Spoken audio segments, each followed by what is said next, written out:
uJesu Kristu inkosi. Umfundisi uJali, ubaba bonke, mama bonke, kanye ne-Sunday school. uJesu Kristu inkosi. Ngisukumile lana ngokubonga uJesu ngokuthi ungivikelile nobhala ama-exam.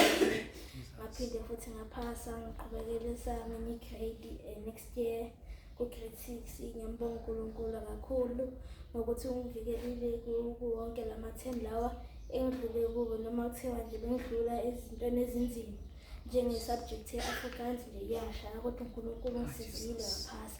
uJesu Kristu inkosi. uJesu Kristu inkosi.